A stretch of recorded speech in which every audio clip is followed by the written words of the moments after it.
all the people that go to Israel, especially with Larry, come back as this like secret society. Like you guys meet and then like everybody just kind of knows each other. You look across the Grand Hall and it's like, I know you. Like what happens on those trips? It's just amazing. You do just exactly, Larry, we talked about ahead of time. You bond with these individuals because we're with each other from when you almost first get up until when you call it a night. And it's just a relationship that you build, much like the one you build here at church, but a tighter group. So it's easier to really talk and spend time with everyone on an individual basis. And it's just amazing. The Sea of Galilee, when we went out there, that was just, the weather was, a lot of people would think not perfect, but it was because it was a little overcast, cool, and then when we got on the water, it actually got a little rough, and we had some rain.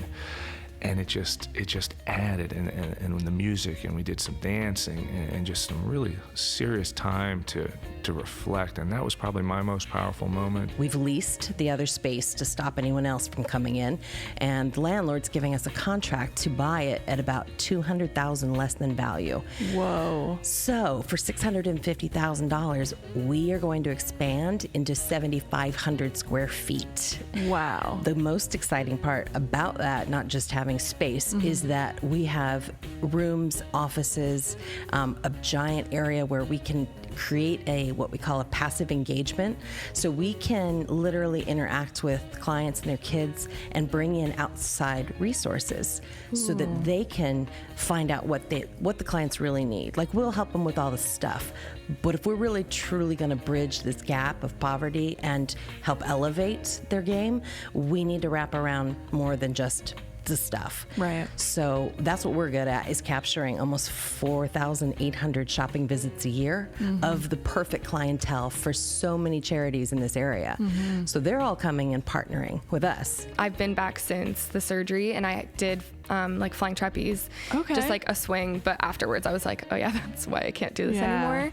But my biggest thing that I told my doctors, like when we were going through all of it and doing physical therapy, was like, I just want to be able to do a handstand again. And I can do handstands again. That's so good. Yeah. Maybe before we end the show, I could do a handstand. We could move a camera.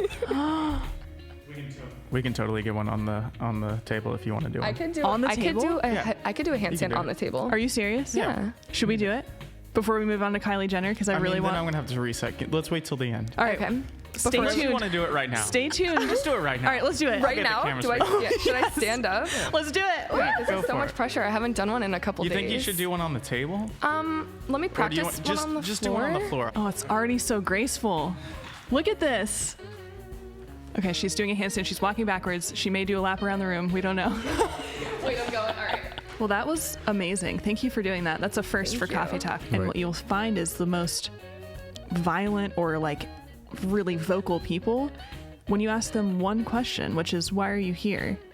A lot of times they don't know why. They don't know why. They're just there because there's a crowd and they exactly just like right. yelling. Yep. So I'm like, does everyone just need to have like a moment every day where they just go into a quiet room and just scream or just yell whatever Yeah. they want so that others don't have to? Or just like be quiet. right? Yes. Some of the most successful people in the world I've learned and listened, they set aside like quiet time for themselves. Yeah. And they just move out all the distractions and let them like be present, get into their own consciousness. And I think it kind of like resets yourself. Yeah. Same thing with my kids are nuts. Can I please leave the room for 5 minutes? Yeah. Because it's like a snowball. You just kind of start to, if you're getting angry or you're getting whatever it is, it almost feels like you get out of control. Right. And that's why I feel like how it is with politics sometimes. Right. One of the things that I love about the fact that long form is coming in is that we can actually spend the time and sit down, and it's free. You don't have to pay for advertisers or anything. Like even what we're doing today, we're sitting down and we're saying let's talk and let's get to know each other and let's hear. Brought to you by. No, I'm just kidding. Brought to you by Amity Brothers Coffee, Yeah. because that's what we drink every morning. Yeah. But no, I think it's so good, and it's so encouraging to see other people that are. A lot of what you're saying I resonate with deeply. And I think too, it's the media, like negative things sell. Yes. Right? So that's what they focus on. There's so much great in the world. Yeah. There's so much good in the world. But if you only consume the negative, it's hard to see that positivity, that Right. light. And so, I think if I told my buddies, hey, I listen to Oprah, they'd look at me like I'm crazy. But there's some really like positive, like soul inspiring stuff in there that like helps you get set and get in the right direction. Right. You know who else has a good one that's been doing it recently is Dr. Phil. Oh yeah, And he's hilarious. It's called Fill in the Blanks. Fill in the blanks. It's actually really good. Yeah. It's another one to check out.